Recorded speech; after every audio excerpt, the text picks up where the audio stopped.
Spark can make the same cluster run faster without adding machines. Not by moving the work somewhere else, but by making the loop inside each executor cheaper. Spark 2.0's release notes reported 2 to 10 times speedups in common SQL and data frame operator benchmarks around whole-stage code generation. The surprising part is that this was not a bigger cluster story. Same cluster, cheaper loop? Exactly. That is the Tungsten story people miss. Once Catalyst has picked a decent plan, the expensive part isn't only the cluster shape.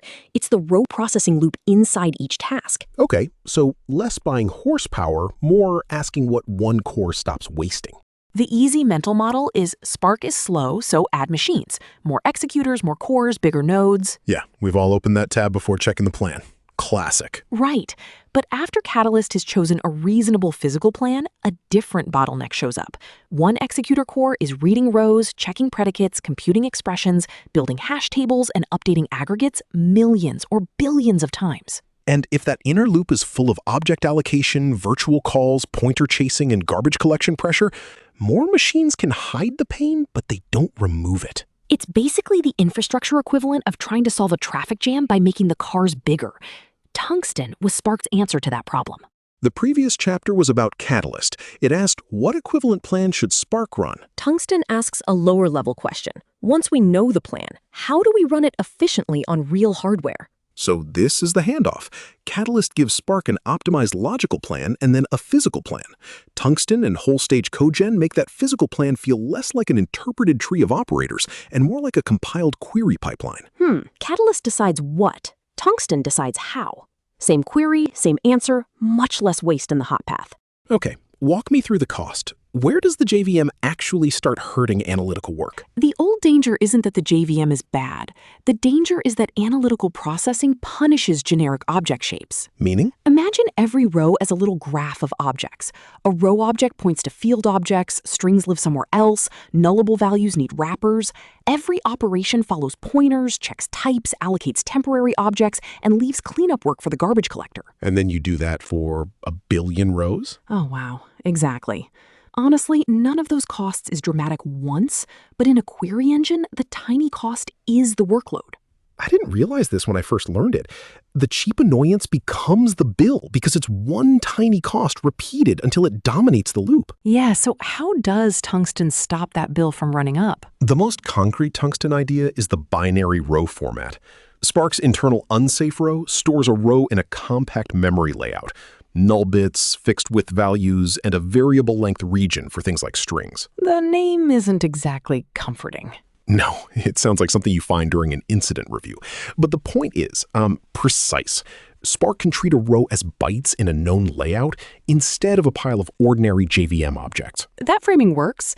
I think of generic JVM objects as a poorly organized warehouse. The CPU is the worker running around to assemble a product. Aisle 4 for a string, aisle 12 for an integer, aisle 50 for a Boolean. I love that image. Exhausting and slow. Right. UnsafeRow is like ditching the warehouse entirely.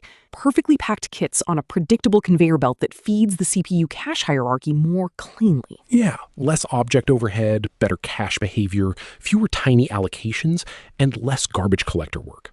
It doesn't make memory free, it makes the common row path more predictable. That predictability matters because Spark jobs already have enough memory pressure.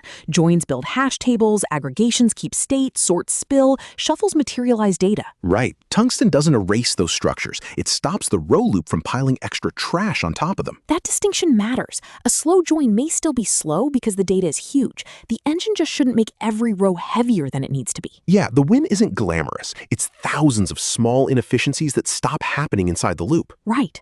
That's where query engines make money. They stop making the ordinary path pay a hidden tax on every row.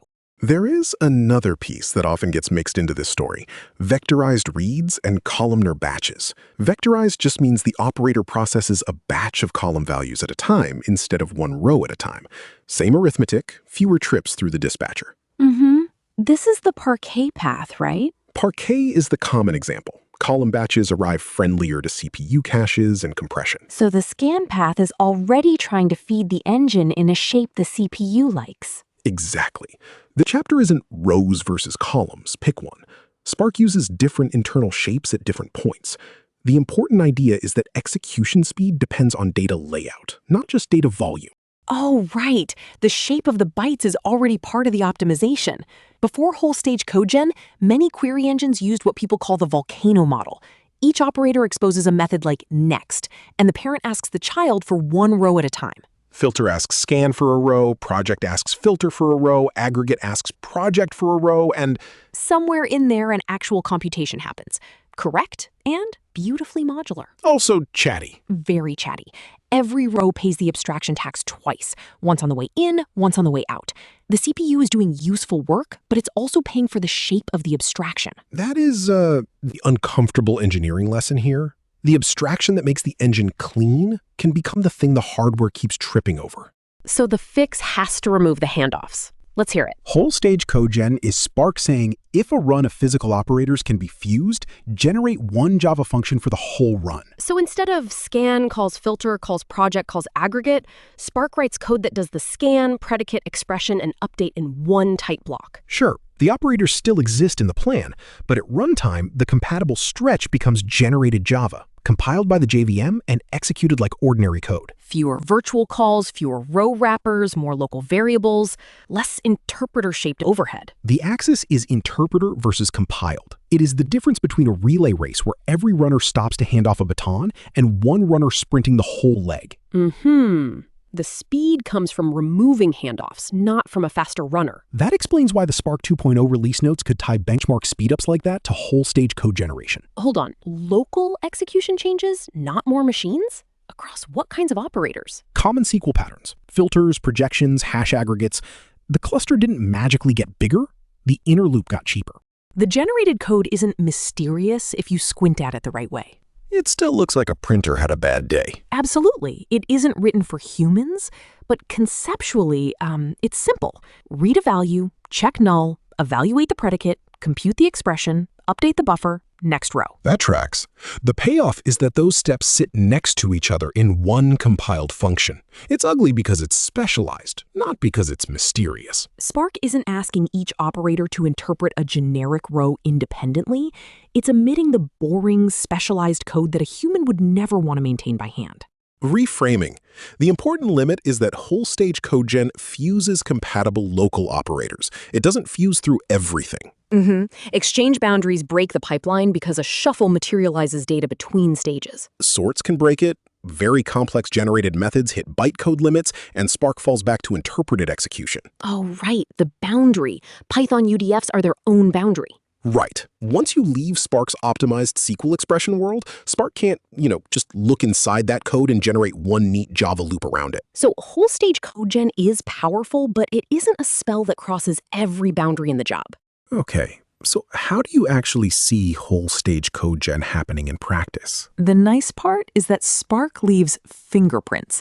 In the physical plan and the SQL tab, whole-stage codegen shows up as a wrapper around fused operators. And in Spark's plan views, the markers are the clue, not the decoration. When you see codegen IDs or starred nodes, they are pointing at operators participating in generated code regions. A run sharing the same ID is one fused stage. You can also find generated code metrics when the UI exposes them. The point isn't that you should read generated Java every day. Please don't make that your hobby. I have, twice. Wouldn't recommend it. The point is that you can answer a production question.